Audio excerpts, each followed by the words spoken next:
History is sometimes written by the sword, but there are rulers who shape history with their minds. In 1432, a child was born in Edinburgh. Even at a young age, he showed he was no ordinary prince. That child would later be known as Mehmed the Conqueror. At just 21 years old, he set his sights on conquering one of the most powerful cities in the world, Constantinople. This was not just a city. It was the end of an era and the beginning of another. But conquest is not achieved by courage alone. It requires planning, knowledge, patience. Mehmed broke away from traditional warfare. He advanced artillery technology. He gathered engineers.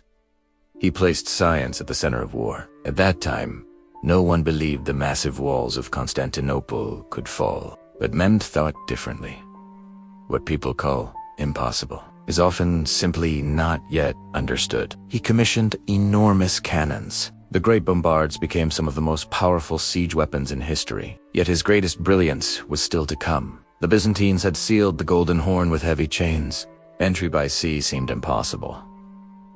So what did Mehmed do? He moved ships over land. Yes, across hills, soil, and forest, through the night.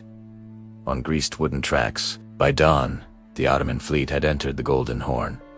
This was not just a military maneuver. It was a victory of the mind. On the morning of 1453, the cannons roared, the walls trembled, and Constantinople fell. But Mehmed's greatness was not only in conquering, it was in how he ruled. When he entered the city, he stopped the looting. He protected the people. He granted religious freedom. He supported science and the arts. Mehmed was not only a warrior, he was an architect of a state. He spoke multiple languages. He studied philosophy. He examined maps. He debated with scholars.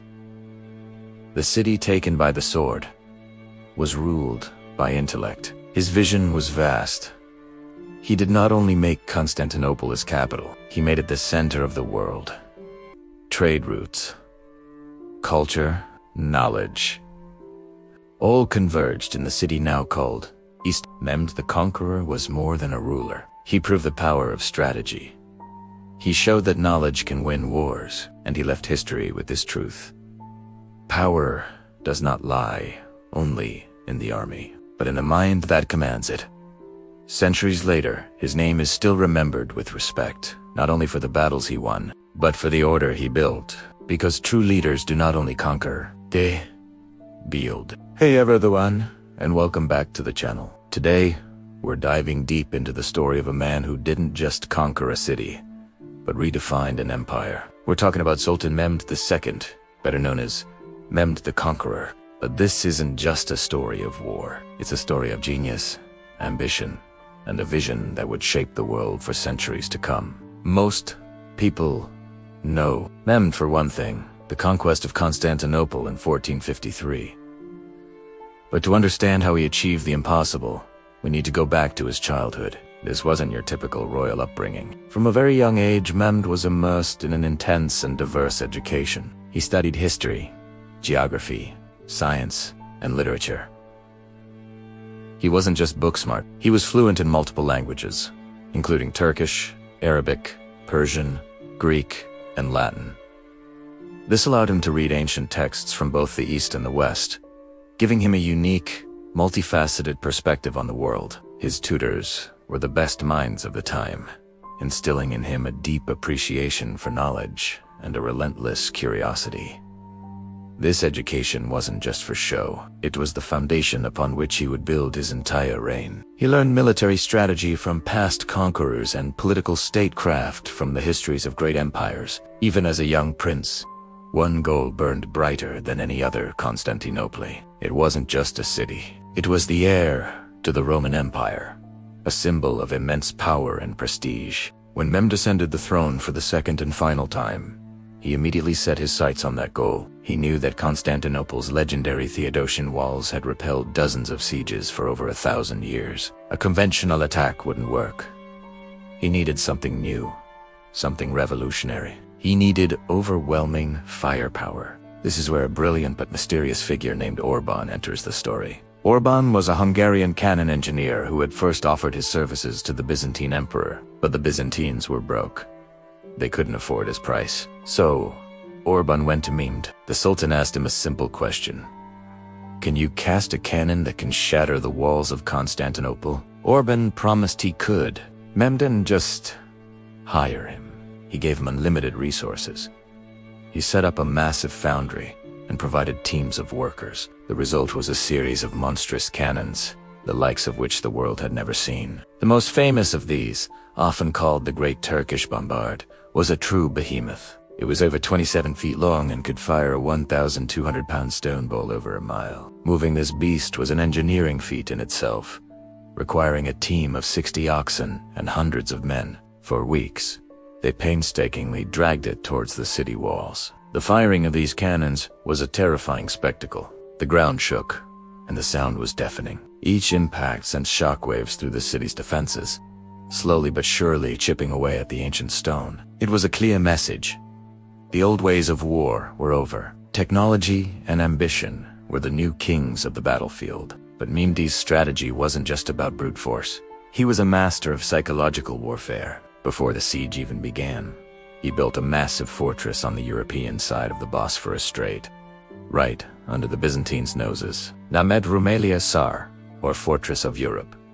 It was completed in just a few months. This fortress effectively cut off any potential naval aid for Constantinople from the Black Sea, strangling the city before the first stone was even thrown. It was a bold and demoralizing move that showed his determination. During the siege itself, the constant, thunderous barrage of the great cannons was designed to break the defenders' spirits as much as their walls. Imagine being trapped in the city, day and night, listening to the roar of the cannons, feeling the earth tremble, and knowing that your supposedly impenetrable walls were slowly turning to dust. It was a relentless assault on the senses and the mind. Then came Mehmed's most audacious move. The Byzantines had blocked the entrance to their harbor, the Golden Horn, with a massive iron chain, preventing the Ottoman navy from attacking the city's weaker sea walls.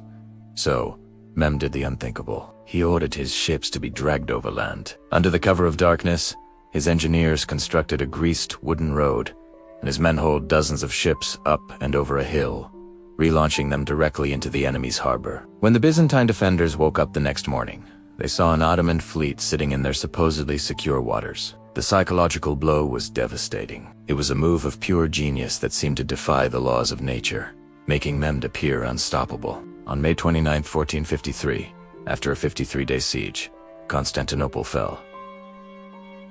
The 1,000-year-old Byzantine Empire was no more. But for Mehmed, this was not an end. It was the beginning. He rode into the city, not just as a conqueror, but as a new Caesar, the heir to the Roman legacy. He famously went to the Hagia Sophia, the grandest cathedral in Christendom, and ordered it to be preserved and converted into a mosque, a powerful symbol of the New World Order. But his vision extended far beyond conquest. Mehmed wanted his new capital, which he renamed Istanbul, to be the center of the world, not just politically, but culturally and intellectually. He immediately began a massive rebuilding and repopulation program. He offered safety and opportunity to people from all over his empire and beyond, regardless of their faith or ethnicity. He invited Muslim scholars, Hawis financiers, Greek artists, and Italian merchants to make Istanbul their home. He founded the Sanway Seaman Madrasa, which became one of the leading centers of learning for Islamic science, theology, and law. He was a passionate patron of the arts and sciences, commissioning works from both Ottoman and European artists, including the famous Italian painter, Gentile Bellini, who painted his iconic portrait. He built the Topkapi Palace, which would be the heart of the Ottoman Empire for centuries. He established libraries and filled them with manuscripts from all corners of the known world. His court was a vibrant melting pot of ideas, where astronomers, mathematicians, poets, and philosophers gathered. Mehmed's legacy is far more complex than just a warrior. He was a Renaissance prince in the truest sense, a man of deep learning, ruthless ambition, and a grand vision for the future. He bridged the medieval and modern worlds, and his conquest of Constantinople was the catalyst that truly ended the Middle Ages.